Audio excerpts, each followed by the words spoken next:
গতকাল দুর্গাপুরের পাণ্ডবেশ্বরে রীতিমতো ধুমধুমার কাণ্ডের সৃষ্টি হয়। যুবকের রহস্য মৃত্যুকে কেন্দ্র করে রণক্ষেত্রের সৃষ্টি হয়।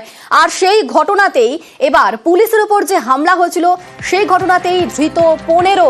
পুলিশের উপর হামলার ঘটনায় ধৃত 15। গতকাল পুলিশকে লক্ষ্য করে ইট বৃষ্টি চালায় বিক্ষোভকারীরা। ইটের আঘাতে গতকাল মাথা ফাটে ডিসিপি। আর সেই ঘটনাতেই ধৃত 15। আমাদের সঙ্গে রয়েছেন প্রতিনিধি অর্পণ, আরো বিস্তারিত বলতে পারবে অর্পণ। দেখো, একেবারে গতকাল কুমারডিহি গ্রামে যুবকের রহস্য মৃত্যুর ঘটনায় কিন্তু পুলিশের উপর আক্রমণ হয় এবং পুলিশের মাথা ফাটে। পুলিশের মূলত দেখা যায় যে এলাকা যারা রয়েছে মানুষ, গ্রামবাসী, তাদের মধ্যে একেবারেই উত্তেজনা সৃষ্টি হয়, মাথা ফাটলো, পুলিশ লাঠিচার্জ করে। এই ঘটনাকে কেন্দ্র করে উত্তেজনা ছড়ায় এবং পুলিশের উপর যে হামলা হয়, 4 জন পুলিশ কর্মী আহত হয়, ডিসিপি তার মাথা ফেটে যায়। এই ঘটনায় পুলিশ গ্রামের 15 জনকে গ্রেপ্তার করে এবং আজ তাদের দুর্গাপুর মহকুমা আদালতে তোলা হয়। এবং যে দম্পতির বাড়িতে যুবকের মৃত্যু হয় সেই দম্পতির বাড়িতে সেই দম্পতিকে আটক করে পুলিশ এবং তাদেরকেও গ্রেপ্তার করা হয়। সেই দম্পতিকে, তাদেরকে দুজনকেও দুর্গাপুর আদালতে তোলা হয়।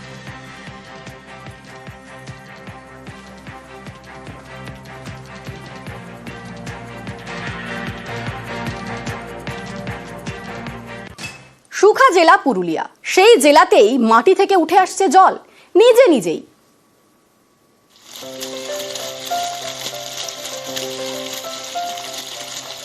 পুরুলিয়া সুখা জেলা, প্রতি বছর গরমে দুর্ভোগ বাড়ে, নেমে যায় জলস্তর।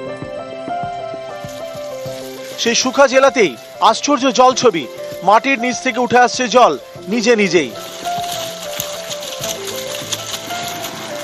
পুরুলিয়ার আরশা ব্লক, এখানেই হেসলা গ্রাম পঞ্চায়েতের বারপাড়া।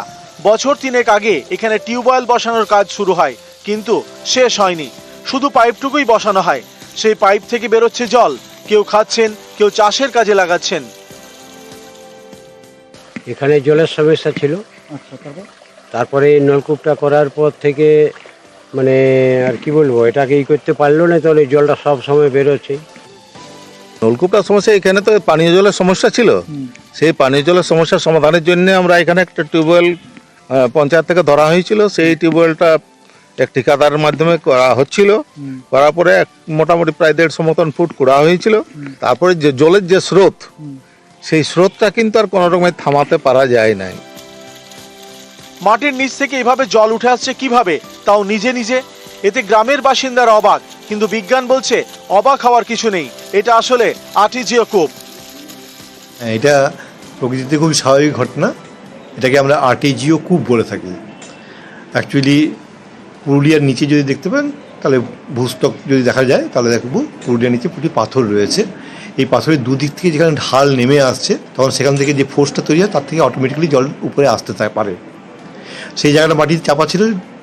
টিউবওয়েল খোঁড়ার পরে সেখানে গর্তটা হয়েছে, সেই গর্ত দিয়ে ওই উচ্চচাপের জল অটোমেটিক্যালি বাইরে বেরিয়ে আসছে। পুরুলিয়া থেকে ইন্দ্রজিৎ মণ্ডল, নিউজ 18 বাংলা। বিভিন্ন জায়গা থেকে এপিকে গড়মিলের অভিযোগ উঠে এসেছে। কোথাও ডুপ্লিকেট এপি, কোথাও এপিকে গড়মিল। এবার ডুপ্লিকেট এপিকে আজ সর্বদল বৈঠকে রাজ্যের মুখ্য নির্বাচনী আধিকারিক। সব দলের মত জেনে দিল্লিতে রিপোর্ট পেশ। আমাদের সঙ্গে রয়েছেন প্রতিনিধি সোমরাজ, আরো বিস্তারিত বলতে পারবে সোমরাজ।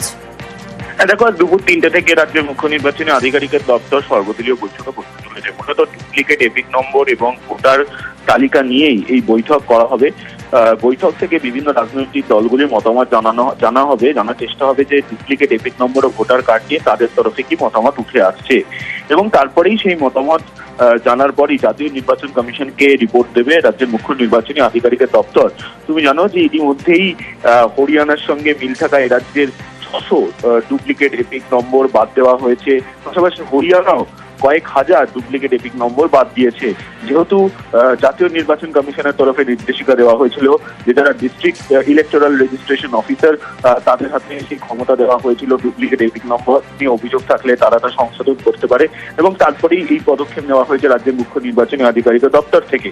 আজকের বৈঠকে বিভিন্ন রাজনৈতিক দলগুলিকে এটাও জানানো হবে যে এখনো পর্যন্ত কত ডুপ্লিকেট এপিক নম্বর নিয়ে অভিযোগ এসছে, কত বাদ দেওয়া হয়েছে, এবং আগামী দিনে তারা কি পরিকল্পনা করছে সেটাও জানানো হবে বিভিন্ন রাজনৈতিক দলগুলিকে বলেই কমিশন সূত্রে খবর। দুপুর 3টে থেকে বিভিন্ন রাজনৈতিক দলের সঙ্গে বৈঠকে বসবে রাজ্যের মুখ্য নির্বাচনী আধিকারিকের দপ্তর।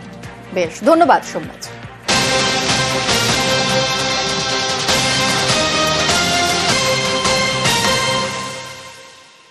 গত 17ই মার্চের ঘটনা। চিনার পার্কের এক ফ্ল্যাটে ঢুকে লুটপাট করেন আয়কর অফিসার সেজে ফ্ল্যাটে লুটপাট চালানো হয়। 5 সিআইএসএফ জওয়ান সহ গ্রেফতার করা হয় 8 জনকে। তাদের বিরুদ্ধে অভিযোগ ওঠে যে আয়কর অফিসার সেজে তারা ফ্ল্যাটে লুটপাট চালিয়েছেন। আর আজ দমদম জেলে ধৃত 8 জনের টিআই প্যারেড করানো হবে। চিনার পার্ক লুটে আজ টিআই প্যারেড। আমাদের সঙ্গে রয়েছেন প্রতিনিধি অনুপ। অনুপ আরো বিস্তারিত বলতে পারবে? অনুপ, কখন তাদের টিআই প্যারেড করানো হবে, কি কি খবর পাচ্ছি? বাবুয়াটিতে চিনার পার্কে আয়কর দপ্তরের আধিকারিক পরিচয় দিয়ে লুটের ঘটনা, সেই ঘটনায় যে 5 জন সিআইএসএফ জওয়ান সহ যারা গ্রেপ্তার হচ্ছে সিআইএসএফ জওয়ান, এবং পাশাপাশি দেখলে দেখা যাবে যে মিডিলম্যান এবং একজন গাড়ির চালক এবং দ্বিতীয় পক্ষে প্রমোটার স্ত্রী, তারা কিন্তু প্রত্যেকেই ইতিমধ্যে জেলে পালতে আছেন দমদম কেন্দ্রীয় সংশোধনাগারে। এবং দুপুর 12টার সময় ইতিমধ্যে যে অভিযোগকারী অভিযোগ করেছিলেন তিনি কিন্তু সেখানে পৌঁছবেন। তারপরেই দমদম কেন্দ্রীয় সংশোধনাগারের ভিতরেই কিন্তু আজকে টিআই প্যারেড হবে।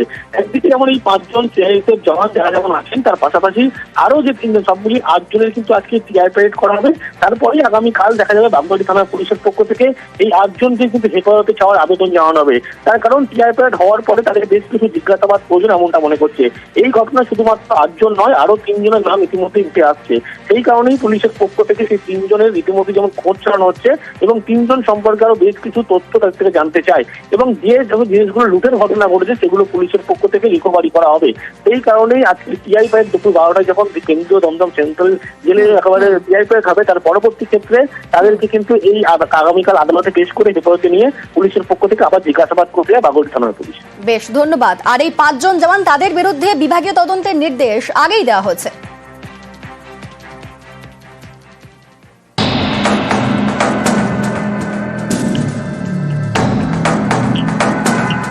আচমকা বাড়িতে আয়কর হানা, হিসাব বহির্ভূত সম্পত্তি রাখার অভিযোগে টাকা সোনা বাজেয়াপ্ত। অভিযোগ, এভাবেই চিনার পার্কের এক প্রমোটারের ফ্ল্যাট থেকে সম্প্রতি লুট করা হয়। আয়কর অফিসার সেজে লুটপাট চালানোর অভিযোগ কেন্দ্রীয় বাহিনীর জওয়ানদের বিরুদ্ধে। এটা গত 17ই মার্চের ঘটনা।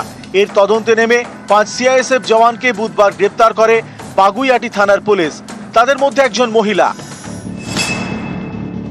গ্রেপ্তার হওয়া 5 জনকে এবার সাসপেন্ড করলো সিআইএসএফ। তাদের বিরুদ্ধে বিভাগীয় তদন্তের নির্দেশ দেওয়া হয়েছে। আয়কর অফিসার পরিচয় দিয়ে লুট, ঠিক যেন স্পেশাল 26 রিলের মতোই রিয়েলে। ঘটনার পরের দিন অর্থাৎ 18ই মার্চ আয়কর দপ্তরে গিয়ে প্রমোটারের মেয়ে জানতে পারেন আয়কর দপ্তর তাদের বাড়িতে কোনো অভিযানই চালায়নি। তাহলে লুট চালালো কারা? এই নিয়ে তদন্ত শুরু করে পুলিশ। তারা জানতে পারে চিনার পার্কের যে বাড়ি লুট হয় সেটি প্রমোটার আরপি সিং এর। তিনি বেশ কয়েক বছর আগে মারা গিয়েছেন। তার প্রথম পক্ষের স্ত্রীও মারা গিয়েছেন। প্রথম পক্ষের মায়ের সঙ্গে দ্বিতীয় পক্ষের স্ত্রীর সম্পর্ক ভালো নয়। সম্পত্তি হাতাতেই এভাবে লুটের ছক কষেন প্রমোটারের দ্বিতীয় পক্ষের স্ত্রী। ময়দানে নামান কয়েকজন বন্ধুকে যারা সিআইএসএফ জওয়ান। যদিও শেষ রক্ষা হয়নি। বাগুইআটি থানার পুলিশের হাতে ধরা পড়ে যান 5 সিআইএসএফ জওয়ান।